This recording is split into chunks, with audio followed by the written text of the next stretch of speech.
A crowd had gathered at City Hall, their whispers growing louder as they took in the shocking sight. Among them stood Governor Sandra Correa, but something was different this time. Shock rippled through the crowd. He was now a suspect.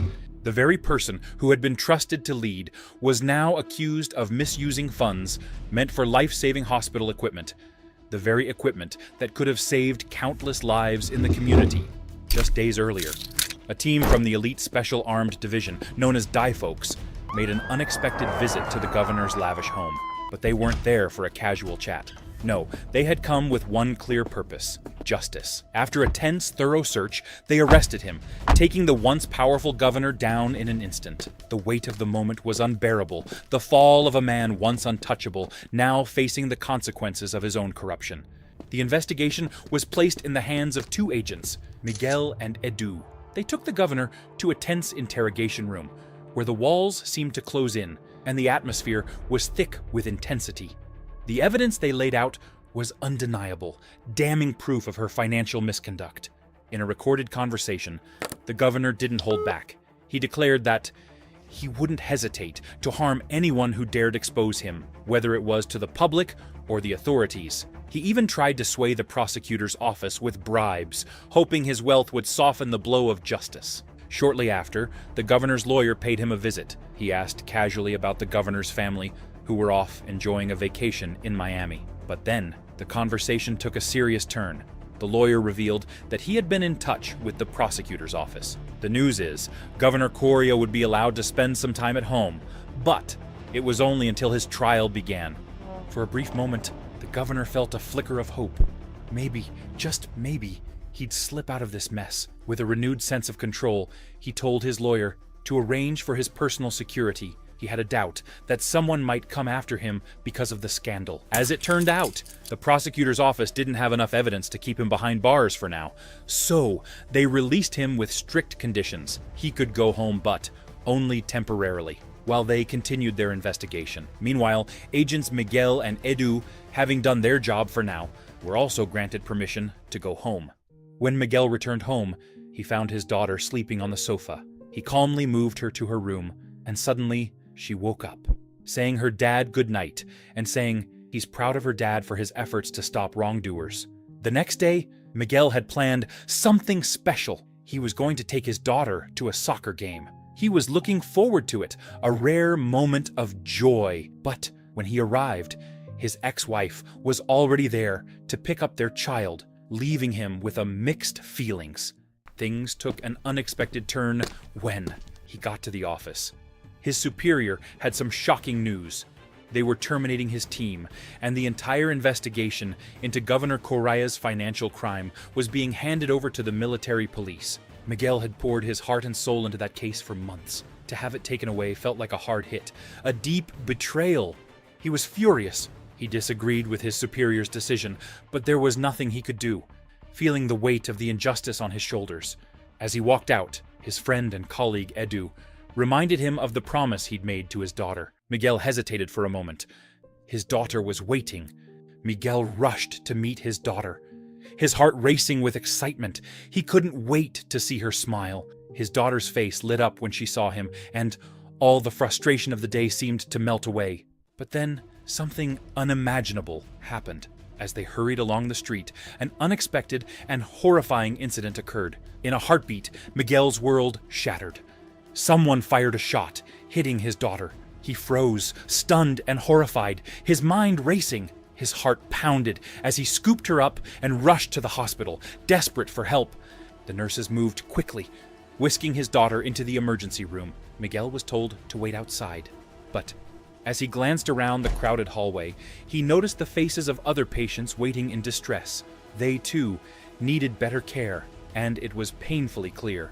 The hospital was underfunded, the facilities barely enough to meet anyone's needs. When Miguel saw his daughter again, she looked so small, so fragile, a tiny figure lying on the stretcher outside the operating room, waiting for her turn.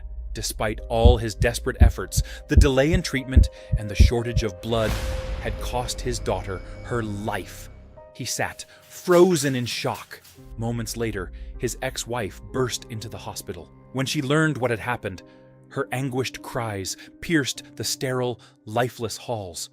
Edu, Miguel's closest friend, heavy with sympathy. I'll do whatever it takes to find the monster who did this. But Miguel could only shake his head. No clarity. The attack had been a blur, a chaotic nightmare in a maze of buildings. The memory of the gunshot echoed in his mind, but he couldn't even picture the face of the person who had stolen his daughter's life. The hospital's outdated equipment, the shortage of blood, the endless delays. The system had too. If the hospital had better resources, she might still be alive. Miguel received another devastating blow. Governor Coria, the man whose corruption had bled the healthcare system dry, was acquitted of all charges. It was as if the world had turned its back on justice. To make it worse, Coria stepped in front of the cameras. He boldly announced his candidacy for the presidency, spinning grand promises of reform, of increasing the healthcare budget, of building better hospitals. Each word felt like a dagger. Miguel's anger erupted like a volcano. Miguel joined a massive protest at City Hall. The streets were alive with fury, a sea of voices shouting for accountability. But Miguel wasn't just another voice in the crowd. Hidden behind a mask, his resolve was cold, calculated. He moved with purpose. Around him, the chants of the protesters clashed with the stern warnings of armed police. But Miguel remained focused. Someone in the throng raised a phone, recording the chaos. Through the heaving crowd, Miguel pushed forward, relentless. His path was blocked by Coria's towering bodyguards. He took them down one by one, and then he stood face to face with the man who had taken everything from him, Governor Coria, the man whose greed had stolen lives, the man who had mocked their pain with empty promises. The act reverberated like a thunderclap. It was his justice, his message, a stand against the system that had failed him, his daughter. The next day, Gomez met with his political allies with confidence. He pushed them to back his son as Coria's replacement for the presidency. But the room fell silent. Doubt hung in the air. His son wasn't seen as capable of wielding such power. Gomez's expression darkened. If you don't cooperate, I'll expose every one of your dirty secrets to Minister Regina, he threatened. Meanwhile, Miguel, still crushed by his daughter's death, realized he couldn't drown in grief forever. He had to move forward. Returning to work, he found solace in his closest friend. They were tasked with investigating the chaos at City Hall as their team arrested several suspects tied to the violent unrest. While interrogating a group of suspects, Miguel's heart stopped cold. One of them, a woman, struck a chord of recognition. Nina, a programmer, he realized. He might have seen her during the protest when he had been undercover. Without thinking, Miguel volunteered to question her, and she claimed to have video evidence on her phone. Miguel's pulse raced.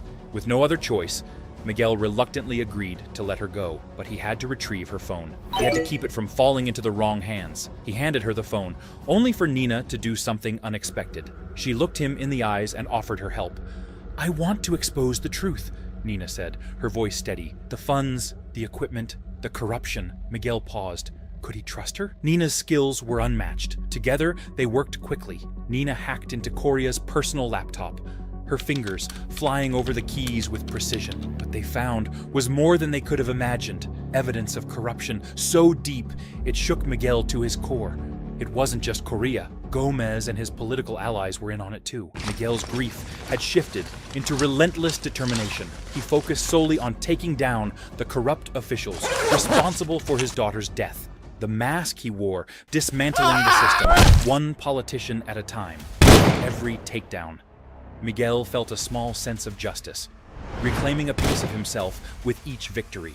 As the news spread, Nina, who knew the truth, approached her boss. With a heavy heart, she asked, could the person behind all this be seen as a hero? Miguel knew he needed more than just Nina's hacking skills. He needed her help to uncover who was funding the corrupt politicians. When he asked, Nina hesitated, clearly torn.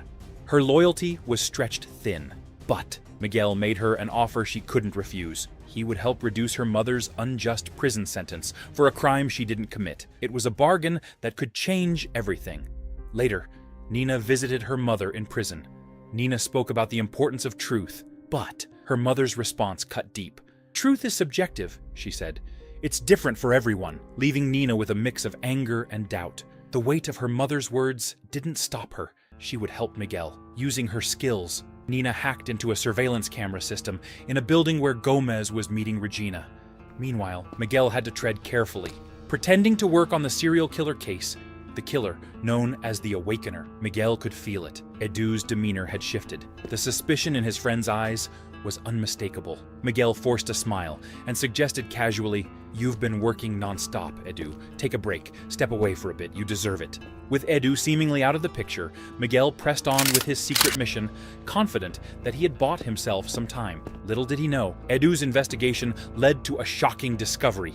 The Awakener's next target was Minister Regina, who was meeting with Gomez. No matter how many times Edu called, Miguel didn't answer. Left with no other choice, Edu went alone. When Edu arrived, what he discovered left him stunned. The Awakener, the mysterious assassin he had been hunting. Miguel didn't try to fight back. He stood there, wounded by more than just the gunshot Edu fired at him. Miguel made a split-second decision to abandon his plan to kill Regina. Miguel eventually found refuge with Nina. She was shocked to see him injured, but didn't hesitate. She helped him tend to his wound. The next day, Miguel and Edu sat down with their colleagues. They had solid proof, clear evidence that Minister Regina had worked with Gomez, the man behind the corrupt political campaigns. Together with Edu and their team, they were determined to dig deeper, and they were ready to expose everything. But then, things took a turn. Their superiors arrived, stopping all the progress they had made. They were ordered to stop investigating Regina, a clear sign that their bosses might have been bribed by Gomez. Miguel felt a wave of anger and frustration. But to take matters into his own hands, he needed to confront Gomez, no matter the cost. Meanwhile, at Gomez's house, he was having dinner with powerful government officials. Gomez's son was also there, sitting uncomfortably among these figures, and he was uneasy in the presence of these powerful, dangerous people. Then he talked to his mother, feeling a mix of uncertainty and pressure. But deep down, he didn't want to disappoint his father, so he decided to go along with it. Meanwhile, Miguel was already moving forward with his plan. He deliberately took the life of Gomez's son, hoping that it would force Gomez to face the truth about his crimes. However, Gomez's response was shocking. Turned his son's tragic death into a public sympathy stunt, using it as an opportunity to place himself as the new presidential candidate, replacing his late son. At the same time, Gomez had been investigating the deaths of his colleagues. His lawyer, a man named Sakura, eventually uncovered a shocking truth. The Awakener had a partner. Sakura believed that partner to be Nina's boss. He took the drastic step of eliminating him. Shortly after, Nina arrived at her workplace, only to find her boss lying lifeless. Without wasting a second, she rushed to Miguel's hideout, but what Nina didn't know was that covert agents were tailing her. Moments later, the agents stormed into Miguel's hideout, their weapons drawn, and chaos erupted. The sound of gunfire filled the air as Miguel tried to hold his ground. In the middle of the fight, Sakura appeared like a shadow, grabbing Nina and taking her hostage. Sakura's cold, commanding voice rang out as he struck a cruel deal with Miguel. Eliminate the presidential candidate, Julia M. He agreed to do the unthinkable, not for himself, but to save Nina's life. Before long, the chaos attracted the attention of the police. The neighbors had heard the gunfire and alerted authorities. Among the responding officers was Edu, Miguel's best friend. They uncovered a truth that hit harder than any bullet. The Awakener was none other than Miguel. Edu knew Miguel's next target was Gomez, and he raced against time to stop him. Miguel was also making his way to the debate. He was ready to eliminate Julia, even though she was a symbol of integrity and hope. Miguel aimed his weapon, ready to pull the trigger and take her life. But just as his finger tightened on the trigger, Edu burst onto the scene. Their fight was fierce, but beneath the blows and dodges, neither could bring themselves to end the other's life. Edu pleaded, willing Miguel to see reason before it was too late. Nina, held captive by Sakura, noticed a brief moment when his guard slipped. She fought back fiercely as she seriously injured him. Meanwhile, Miguel faced arrest for the murders of corrupt officials.